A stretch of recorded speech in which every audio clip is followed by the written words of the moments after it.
요한복음 20장 30절부터 31절까지만 보시겠습니다. 요한복음 20장 30절, 31절 찾아주세요.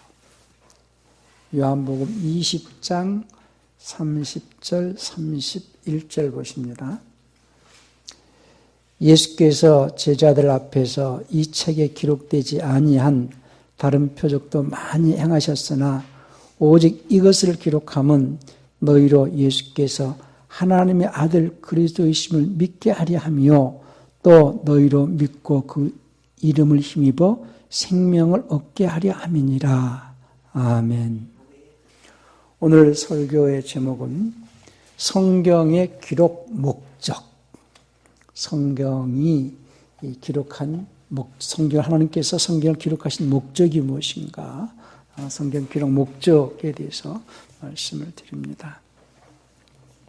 하나님은 살아계신 하나님이십니다.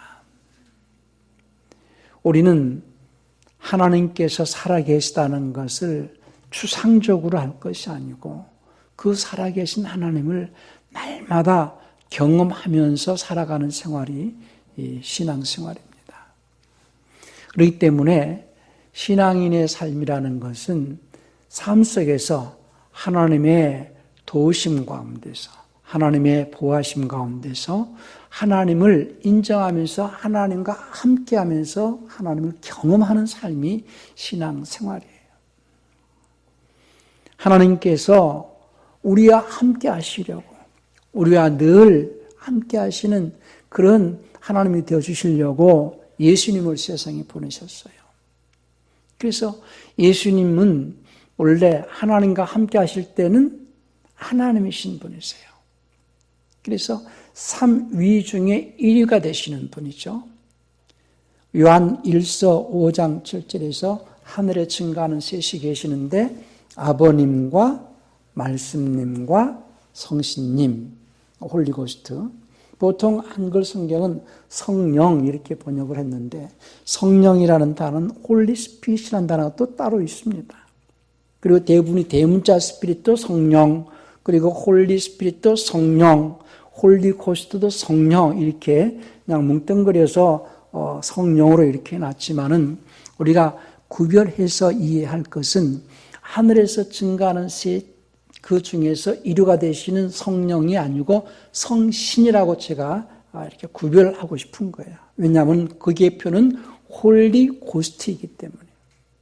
그래서 하늘에 증거하는 셋은 아버님과 말씀님과 성신님, Father, Word, Holy Ghost 이렇게 되어 있거든요.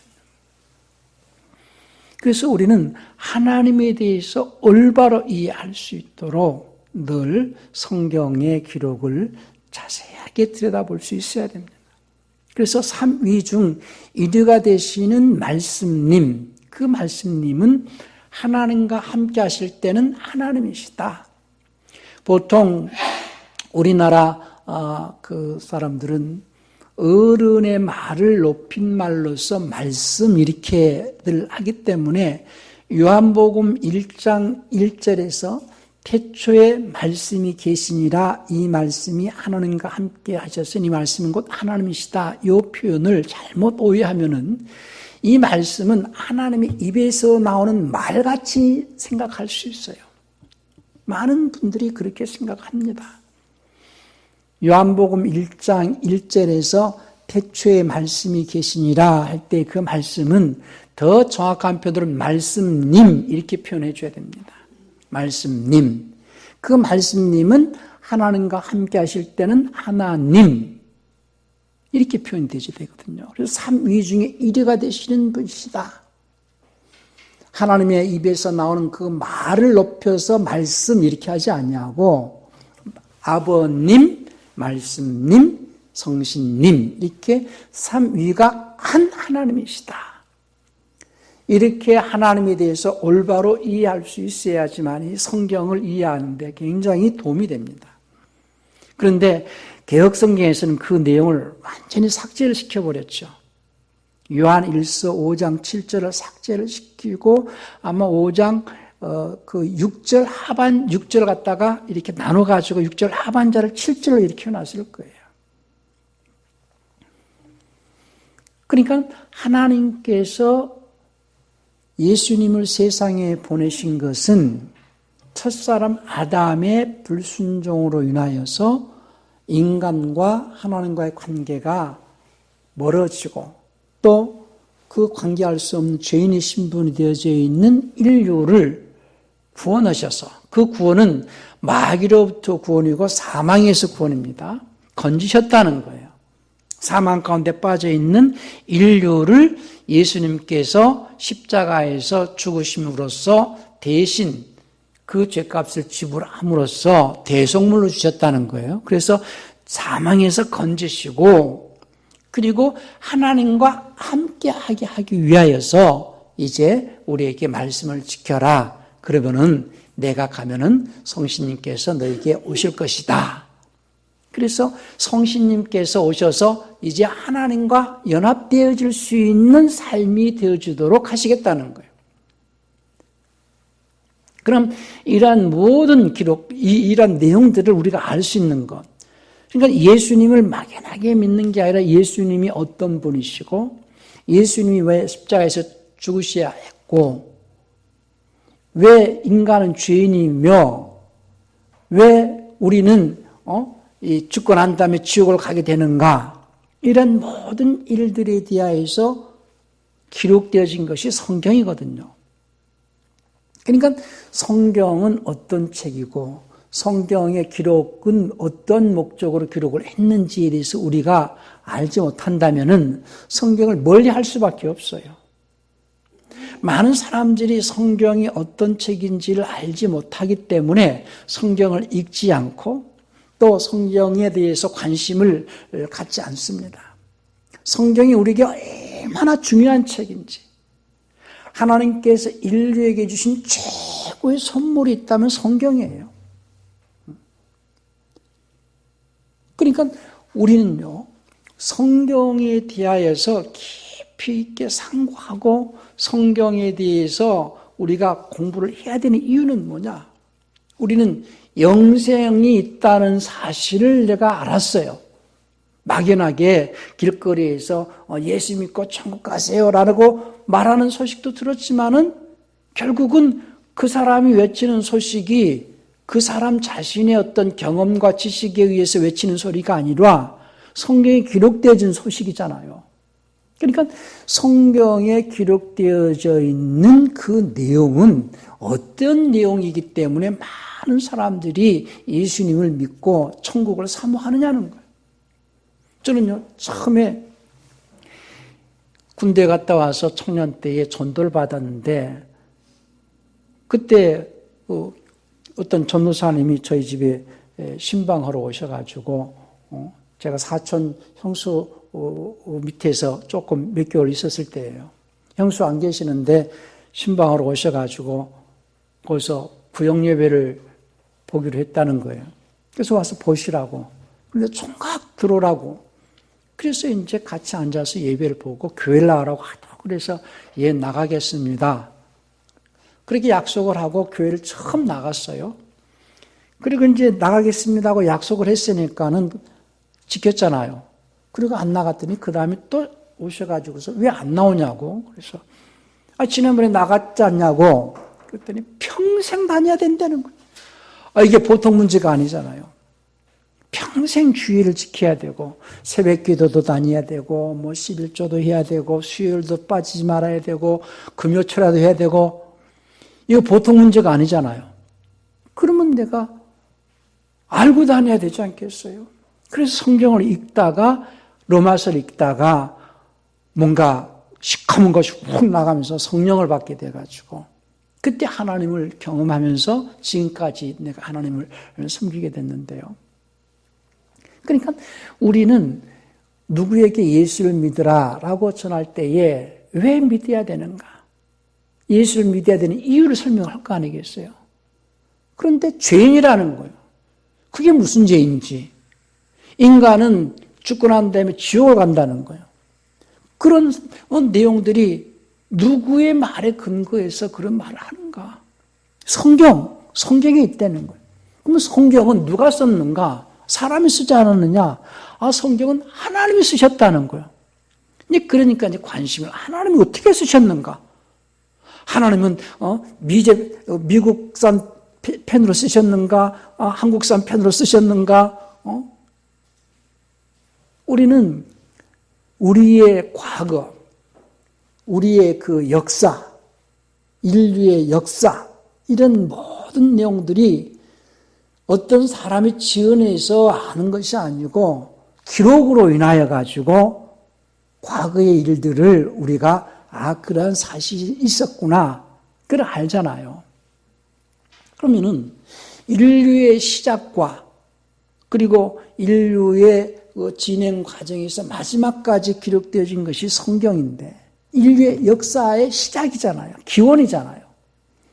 이것을 누가 기록할 수 있어요? 사람이 기록할 수 있는가? 물론 사람을 통하여서 하나님께서 기록하셨지만은 하나님께서 만물을 창조하실 때부터 그분의 그 계획이 어떠하고 역사는 어떻게 진행되어질 것이고 마지막 마무리를 어떻게 할 것이고, 그리고 그분의 모든 계획을 일목요연하게 기록되어진 것이 성경이라는 거예요. 그래서 성경은 구약이 약 1500년, 신약이 약 100여 년, 약 1600년 동안 기록했는데, 이 기록한 이 기록자들이 40여 명이 되거든요. 그런데 창세기부터 계시록까지 일목요연하게 쭉 한 사람이 쓴 것처럼 기록이 되어져 있기 때문에 사람을 통하여서 기록을 했지 어떤 한 사람이 처음부터 끝까지 기록할 수 없는 내용이에요. 첫 번째가. 그러니까는 하나님께서 사람을 통하여서 기록했다. 어떤 사람을 통하여서 이렇게 했느냐? 하나님의 거룩한 사람을 통하여서 하나님께서 감동을 주어서 기록했다라고 베드로 후서 1장 21절에서 말하죠. 개혁성경에서는 하나님이 거룩한 사람들 이런 말도 빠져 있어요. 성경은 하나님의 거룩한 사람을 통하여서 하나님께서 감동을 주어서 기록을 했고, 디모데 후서 3장 15절 영감으로 기록했다고 그랬어요. 그러니까 그 성경을 사람이 기록했지만은 그 사람을 통하여서 하나님의 그 모든 계획을 사람을 통하여서 기록되어진 것이 성경이다.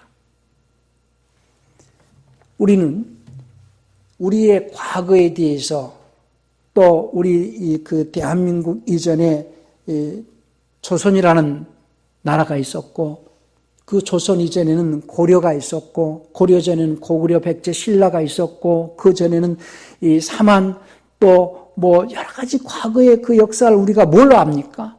기록으로 알잖아요. 물론 역사의 기록은 강자의 기록일 수 있어요.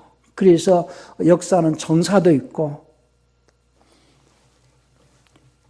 그러나 성경은요, 하나님께서 기록을 하시면서 세상 끝날까지 보존하시겠다고 약속을 했고, 그리고 1.1획도 빠짐이 없이 기록을 하겠다라고. 그래서 저는 전지전능하신 하나님께서 약속하신 말씀이기 때문에 이 시대에도 빠짐이 없이 기록이 되어졌다, 또 그러한 성경이 있어야 된다라고 믿고 싶은 거예요. 첫째, 성경은 창세기부터 계시록까지 한 가지 내용을 가지고 기록되어져 있는데, 인류의 기원과 인류의 종말, 그리고 이 인류가 종말하고 난 다음 마지막 모든 세상이 없어지고 난 다음에 다가올 영원한 하나님의 나라에 대해서 기록이 되어져 있다. 그래서 한마디로 성경은 태초에 이렇게 시작을 해가지고 계시록은 뭘로 끝납니까? 아멘. 그래서 태와 맨자를 합쳐가지고 태맨 이런 얘기도 해요. 태맨. 우리가 늘 설교를 하면서 예수님에 대해서 설교를 할 때에 예수님이 십자가에 죽으신 얘기를 하고, 그분이 십자가에 죽으신 것은 우리의 죄를 위하여서 죽으셨다. 그러면 죄는 누가 지었는가? 우리는 우리의 조상이 누구인지, 우리의 조상이 어떤 죄를 지었는지 모르고 살아왔잖아요. 그냥 사회에서, 학교에서 배울 때는 인간은 진화가 되어져 가지고 이렇게 사람이 됐다, 이런 진화론으로 그냥 배웠어요. 그러니까 저는 세상에 두 부류가 있다. 창조론자가 있고 진화론자가 있다. 예수를 안 믿는 분들은 진화론을 믿을지 모르겠지만은 예수를 믿는 자들은 기본적으로 창조론을 믿잖아요. 그래서 하나님께서 인간을 창조하셨다. 그러면 인간을 창조하실 때 어떠한 목적으로 창조하셨는가? 그래서 창조의 목적, 그리고 인간은 어떻게 살아야 된다는 것, 그리고 하나님께서 인류의 역사를 진행하시면서 어떤 계획을 가지고 계시다는 것. 그러니 우리 사람은 하나님께서 지으신 그 목적에 따라 살아갈 때에 하나님께서 어떠한 보상을 해주시겠다는 모든 내용을 기록한 책이 성경이거든요.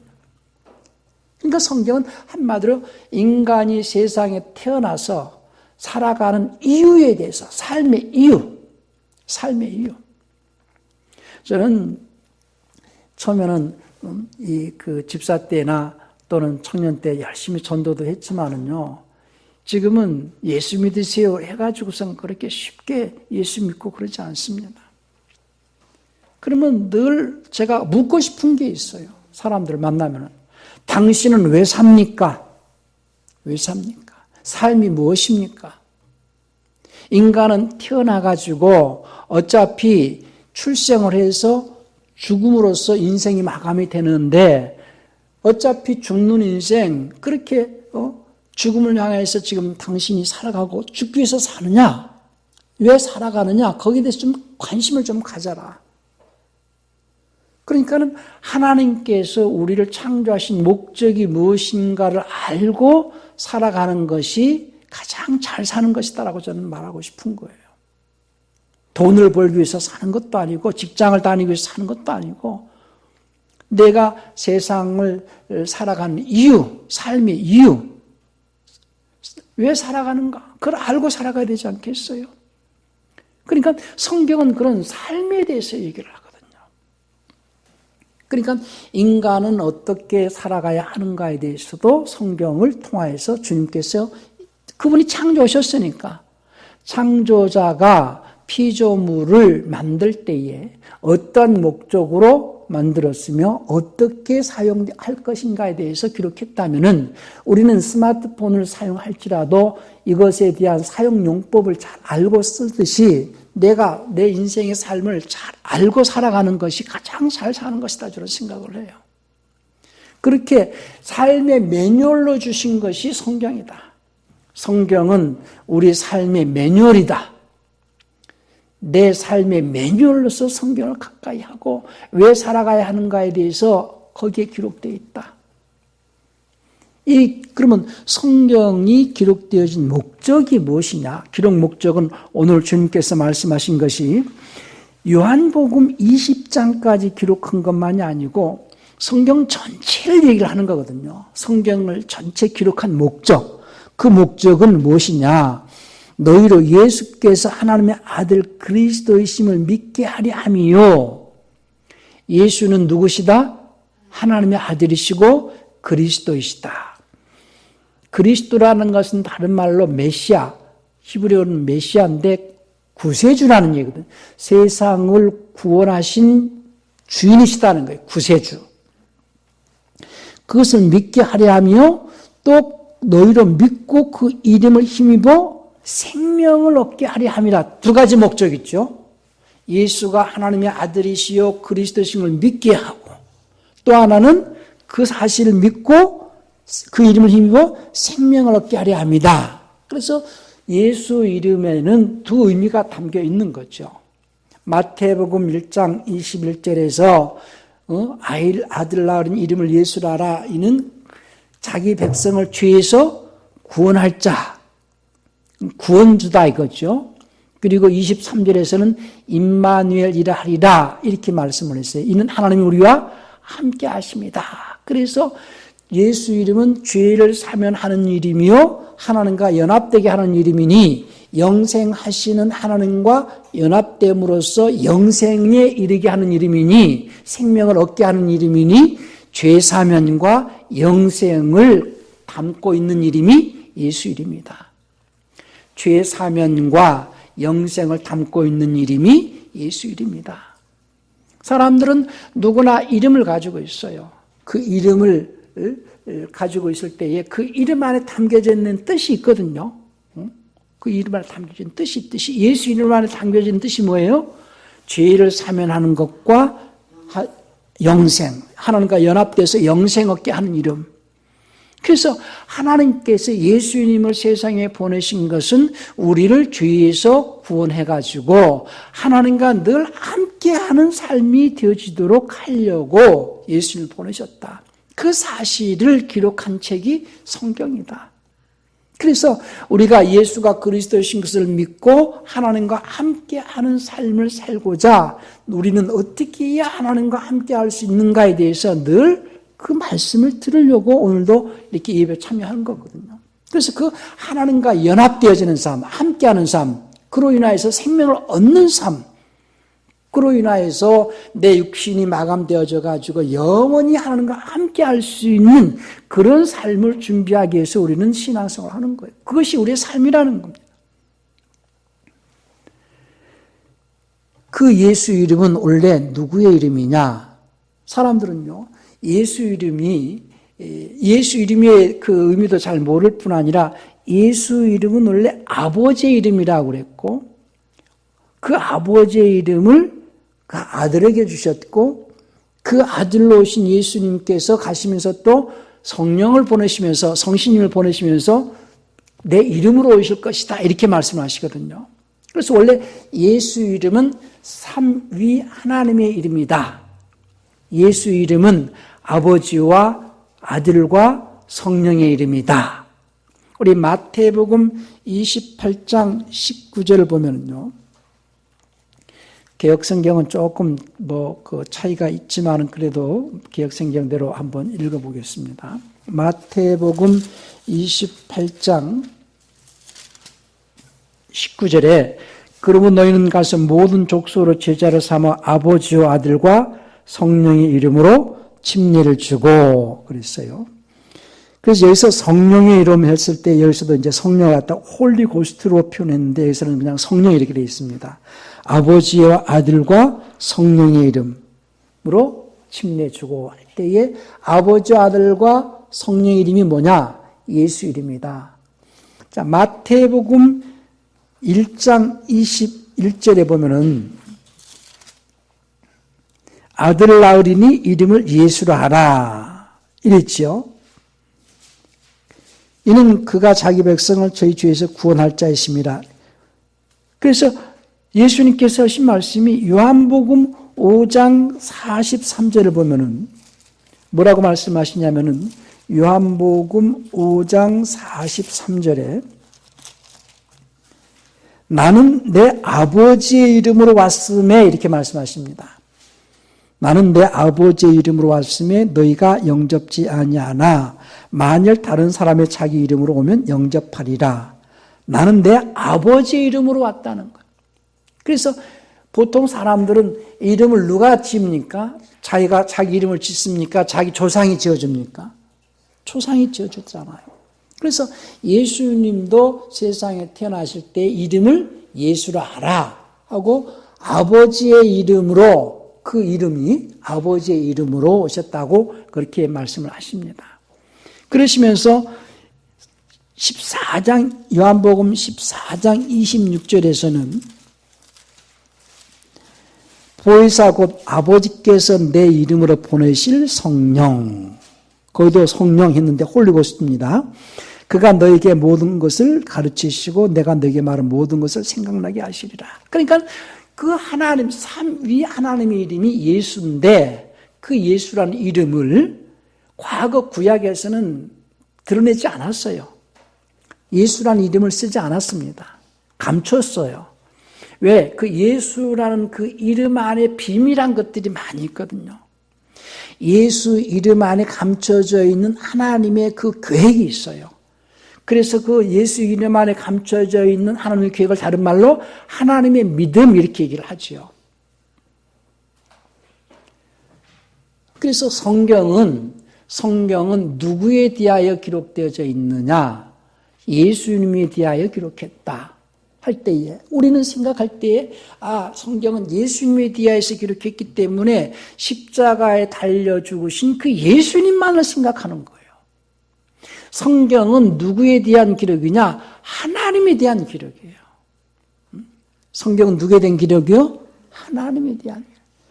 요한복음 5장 39절에서 너희가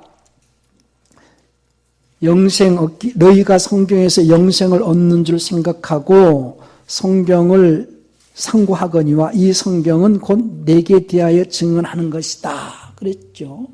그러니까 내게 대하여서 물론 아들로 오신 육체로 이 땅에 오신 그 예수님에 대하여서 기록했지만 곧 성경은 예수에 대하여 기록했다 할 때에 그 예수는 다른 말로 더 넓게 해석을 한다면 하나님에 대한 기록이다 그 말이에요. 하나님에 대한 기록. 성경은 누구에 대한 기록이에요? 하나님은 어떤 분이시고 하나님의 계획이 무엇이고 하나님은 어떠한 일을 진행해 가시는 분이시고 하나님에 대한 계획이 기록되어 있는 것이 성경이다. 그런데 과거 구약에서는 예수 이름을 드러내지 않으셨어요. 예수 이름을 드러내지 않으셨는데 예수님이 오셔가지고 하신 말씀이 마태복음 13장 35절에서 창세로부터 감춰왔던 것들을 드러내려 하셨다 그런 말씀하십니다. 마태복음 13장 35절에서 이는 선지자로 말씀하신 바 내가 입을 열어 비유로 말하고 창세부터 감춘 것들을 드러내리라. 드디어 예수 이름 안에 감춰왔던 것들을 드러내려 오셨다 그 말이에요. 예수 이름 안에 감춰왔던 것들을 드러내려 왔어. 그러니까 성경은 예수님에 대하여서 기록했는데 예수님 안에 감춰왔던 비밀이 뭐냐면은 믿음의 비밀이거든요. 믿음의 비밀. 그 믿음. 그러니까 바울은 디모데에게 디모데 후서 3장 그 15절을 보면은요. 디모데 후서 3장 15절을 보면은 또 내가 어려서부터 성경을 알았나니 성경은 능히 너로 하여금 예수 그리스도 안에 있는 믿음으로 말미암아 구원에 이르는 지혜가 있게 하느니라 그랬죠. 성경 안에 그리고 성경을 알았나니 성경 너로 하여금 예수 안에 있는 믿음. 성경은 예수님에 대한 기록이요. 예수 이름 안에 있는 믿음이 무엇인지 그 믿음에 대한 그 기록, 믿음의 비밀을 드러내시려고 오셨다는 거예요. 그러니까 창세로부터 감춰왔던 그 비밀을 누가 와서 예수님이 오셔서 드러내시는데 제자들이 그거를 잘 이해를 못하니까 누굴 보내시겠다는 거예요? 성령을 보내시겠다는 거예요. 그러니까는 구약에서는 감춰왔던 것들을 드디어 예수님이 공생을 통해서 드러내셨는데 그렇게 드러내시 비유로 말씀을 하시기 때문에 제자들이 알지 못하고 또 성령으로 감동되어져서 기록했기 때문에 성령이 오셔야 그 말씀들이 해석이 되어지거든요. 우리는 성경은 성령의 감동으로 기록되어졌다라고 베드로 후서 1장 21절에서 말씀했고 디모데 후서 3장 그 15절에서 영감으로 기록했다고 그랬어요. 그러니까 성경은 성령의 감동과 영감으로 기록되어져 있기 때문에 인간의 철학이나 문학이나 지식이나 인간이 어떠한 연구에서 풀 수 있는 책이 절대 아니다. 인간의 어떤 지식에 의해서 풀려지는 책이 아니다. 이거 비밀이다. 신비다. 누가 오셔야만 이걸 풀어요? 성령이 오셔야만 풀어요. 그러니까 설교라는 것도요. 첫째, 성경은 거룩한 하나님의 사람들에 의해서 성령의 감동으로 기록을 했고 풀 때에도 성령이 오셔야만이 풀어지기 때문에 성령은 누구에게 임하시느냐? 거룩한 하나님의 사람에게 임하셔가지고 거룩한 하나님의 사람의 입술을 통하여서 하나님의 말씀을 선포하게 하십니다. 그러니까 인간의 지식이나 경험이나 철학이나 문학으로 해석할 수 있는 책이 아니에요. 그러니까 누구라도, 목사가 아니라도 누구라도 자기가 예수님을 구세주로 영접하고 하나님의 사람으로서 자기 자신을 거룩하게 하고 늘 마음을 깨끗하게 한다면은 누구라도 성경을 읽고 성령의 감동으로 그 말씀을 이해할 수 있게 되어 있다는 거예요. 예? 특별히 설교가 목사의 전유물이고 목사만이 성경을 해석할 수 있는 어떤 특권을 주신 게 아니에요. 단지 목사는 교회 안에서 성경을 많이 읽고 기도를 많이 하고 성령이 감동되어진 가운데에서 그래도 그 중에서 성령께서 택하여 세워서 설교자로 쓰시기 때문에 설교하는 것이지 목사만이 성경을 아는 것은 아니에요. 집사도 일반 교인도 누구라도 자기가 성경을 열심히 읽고 자기 마음을 깨끗하게 하면 성령께서 얼마든지 성경을 읽을 때 깨우쳐 주실 수 있어요. 그러니까 성경을 상고하라는 거예요. 성경의 기록 목적이 뭐라고 그랬습니까? 예수가 하나님의 아들 그리스도이신 것을 믿게 하려 함이요. 첫 번째. 그러니까 예수가 그리스도인 걸 믿게 하려 함이요 한 것은 예수님은 구세주라는 걸 믿는 거 아니겠어요? 아, 예수님께서 내 죄를 사신 하나님의 아들이시구나라는 걸 믿는 거예요. 그렇게 믿게 하기 위하여서는 먼저 성경에 기록되어진 대로 창세기 사건을 알아야 되잖아요. 그냥 단순히 예수는 하나님의 아들이시고 세상을 구원하신 구세주십니다. 그냥 일방적으로 믿으세요. 이렇게 해서 안 믿습니다, 사람들은. 창세기 사건을 먼저 알게 하기 위하여서 성경을 기록했잖아요. 인간은 하나님께서 이렇게 지었고 인간은 이렇게 타락을 했고 그런데 하나님께서 그 아들을 세상에 보내시겠다는 약속들이 구약에 쭉 기록되어 있거든요. 그러니까 그 메시아를 기다리면서 하나님을 섬겼던 민족이 유대인들이고 히브리 사람들이잖아요. 근데 드디어 그분이 오셨다. 그리고 그분이 인류를 구원하셨다. 이건 과거거든요. 과거의 그 모든 사건들, 예수님이 십자가에서 달려 돌아가신 사건을 우리가 믿기 이전에 무슨 사건을 알아야 됩니까? 아담의 타락 사건을 알아야 되거든요. 그러니까 모세를 통하여서 기록되어진 모세 오경의 내용을 우리가 알지 아니하고 예수님을 영접할 수가 없어요. 이스라엘 사람들은 만 13세가 되면은 성인식을 해요. 근데 그들이 성인식을 할 때에 모세 오경을 외워야 됩니다.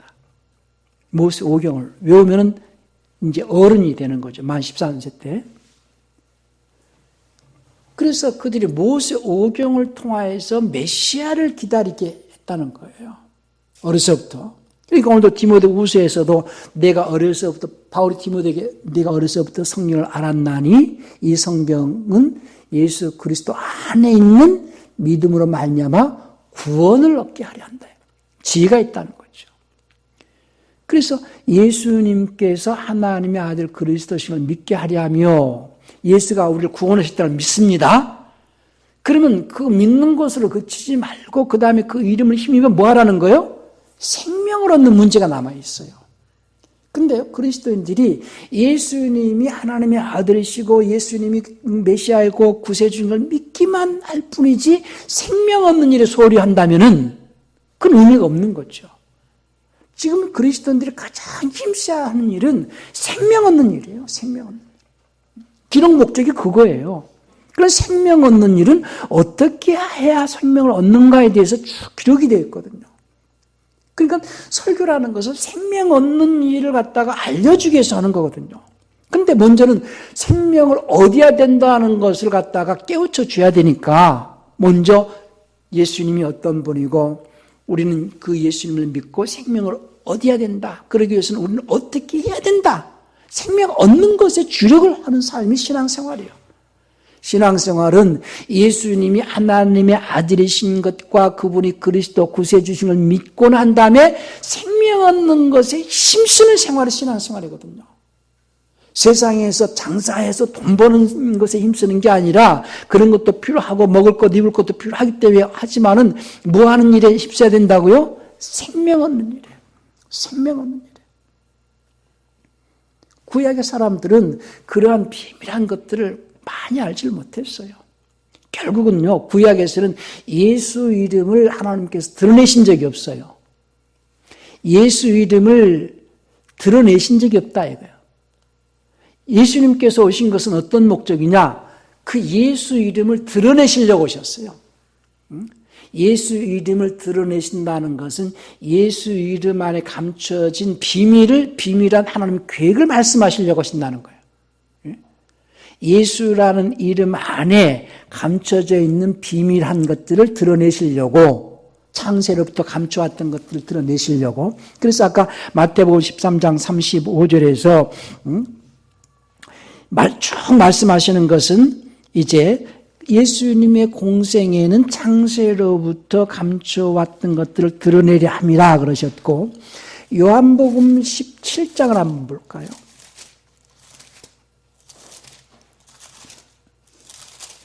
요한복음 17장 6절부터 보십니다. 세상 중에서 내게 주신 사람들에게 내가 아버지의 이름을 나타내었나이다 그랬죠. 아버지의 이름이 무슨 이름이에요? 예수 이름이죠. 나타내었나이다. 저는 아버지의 것이었는데 내게 주셨으며 저는 아버지의 말씀을 지켰나이다. 아버지의 이름을 나타내었더니 뭘 지켰어요?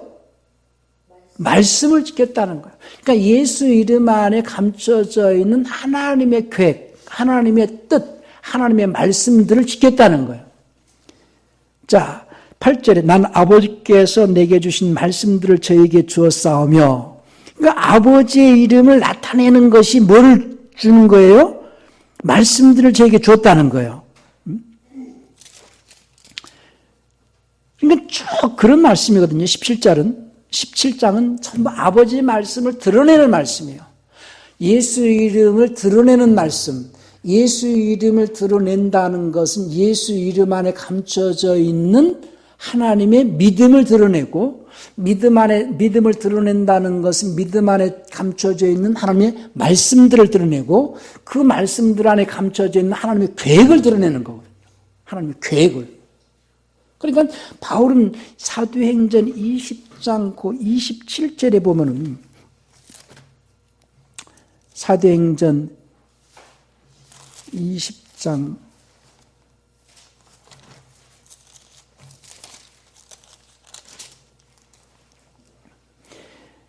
개혁성경은 이는 내가 꺼리지 않고 하나님의 뜻을 다 너에게 전하였다는데 거기서 하나님의 계획을 다 전했다는 거예요. 하나님의 계획을 다 전했다. 그러니까 예수 이름을 드러냈다. 예수 아버지 이름을 나타냈다. 예수 이름 안에, 예수 이름을, 아버지 이름을 나타냈다는 것은 아버지 이름 안에 있는 그 모든 계획을 다 드러냈다는 거예요. 근데 그 내용에 대해서 잘 이해를 못하니까, 제자들이 잘 이해를 못하니까 누가 와서 그걸 이해시켜 주시겠다는 거예요?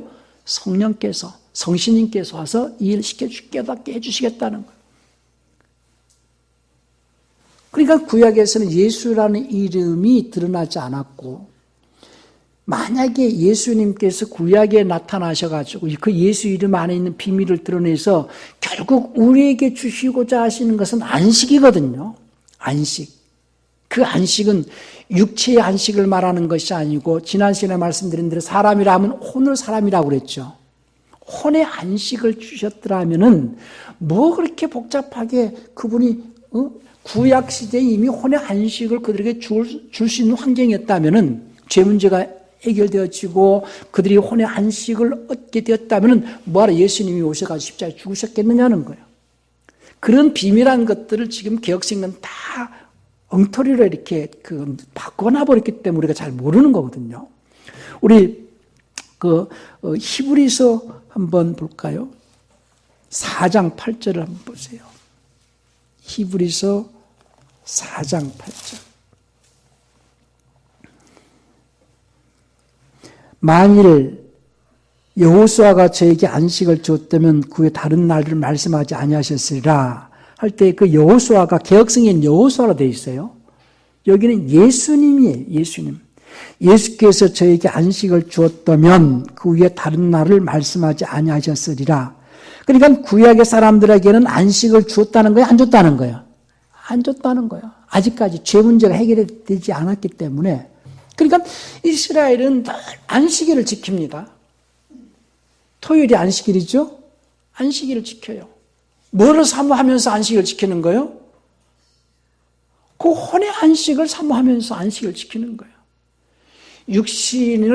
육신의 안식을 통하여 가지고, 육신은 그림자거든요.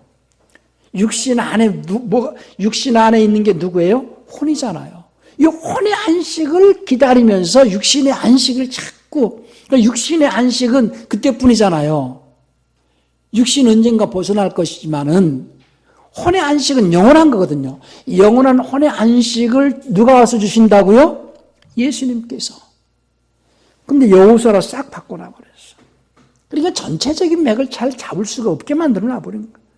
결국 우리의 신앙생활은 어디서 안식을 취하는 겁니까? 영원한 천국서 혼의 안식을 취하는 거거든요. 혼의 안식. 그 혼의 안식 때문에 구약의 사람들은 율법을 지키면서 메시아를 기다렸잖아요. 근데 그때는 예수라는 이름이 감춰져 있기 때문에 예수님께서 그들에게 이 안식을 이렇게 그 혼의 안식에 대해 비밀을 감춰놨다는 거예요. 근데 그걸 여호수아로 싹 바꿔놨죠.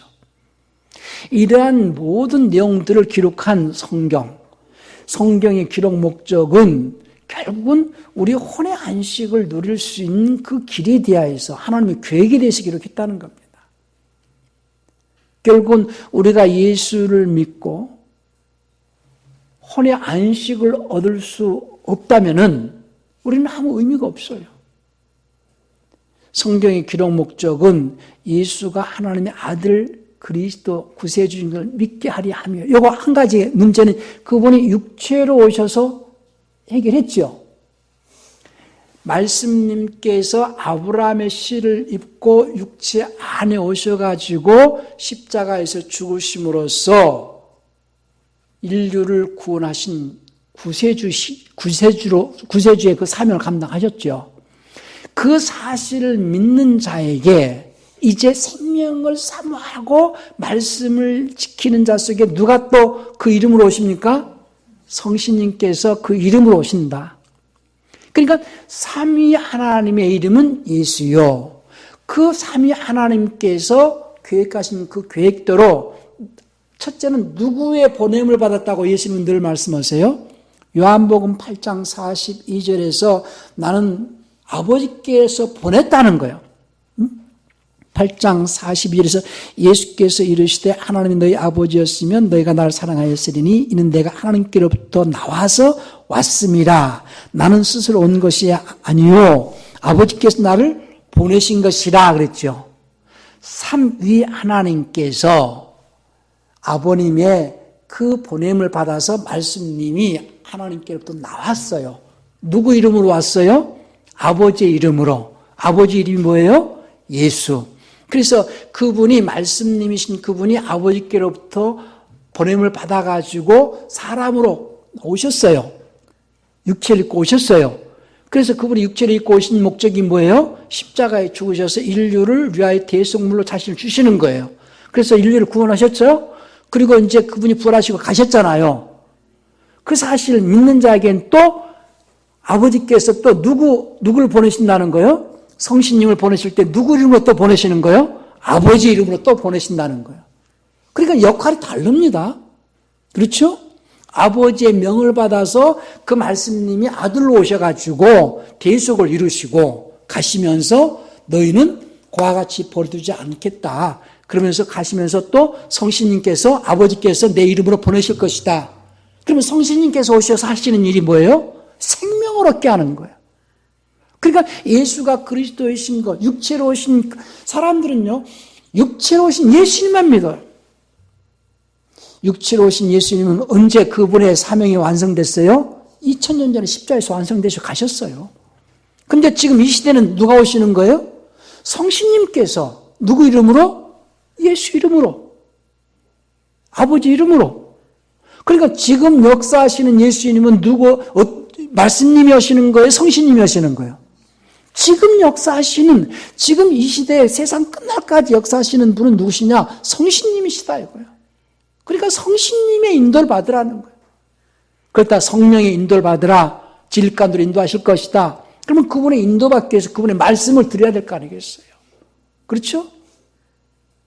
그러니까 우리는요, 단순히 그냥 추상적으로 예수만 믿습니다. 그럴 뿐이지, 이 말씀님이 하신 역할과 성령께서 하시는 역할, 제가 듣는 분들의 성신이면 좀 거부감 날까봐 쉽게 바꾸기가 좀 어려운데요. 홀리고스트 성령께서 하시는 역할은 다르다는 거예요. 그러면 우리는 예수님을 믿는 것으로 그쳐야 됩니까? 예수님이 십자가에서 말씀님, 육체로 오신 그 예수님께서 우리를 위하여서 대속물로 주신 그분을 구세주로 믿는다는, 지금부터 우리가 해야 할 일은 뭡니까? 생명 얻는 거예요. 성령께서 우리 마음 가운데 임재하셔서 날마다 생명이 공급되어지도록 그분의 말씀에 순종의 삶을 살면서 하나님의 뜻을 이루는 삶을 살아내는 이 생명 얻는 삶이 굉장히 중요한 거예요. 그런데 사람들은 그렇게 생각하지 않아요. 신앙생활은 예수님이 육체로 오신 예수님, 십자가에서 우리의 죄를 담당하시고 자신을 대속물로 주신 예수님이 구세주이시고 하나님의 아들을 믿는다면은 그 다음에 성령으로 오시는 그 예수님, 그 성신님의 인도받으면서 생명 얻는 삶이 우리의 삶이라는 거 잊지 않길 바랍니다. 그것을 아주 목숨같이 목숨보다 중요하게 여겨야 됩니다. 우리 시간 기도하실 때에 오늘 성경이 기록한 목적을 거기에 뒀어요. 요한복음 20장 31절에서 말씀이 이것을 기록하면 너희로 예수께서 하나님의 아들 그리스도이심을 믿게 하려 하며 또 너희로 그 이름을 힘입어 생명을 얻게 하려 함이라. 그래서 예수 이름은 육체로 오신 예수님은 대속을 이루시고 이제 성령으로 오시는 예수님은 우리에게 생명을 공급하시는 분이시니 우리는 생명 얻는 삶이 우리의 신앙생활이다라는 것을 잊지 않도록 우리 한번 다시 통성으로 기도하시겠습니다.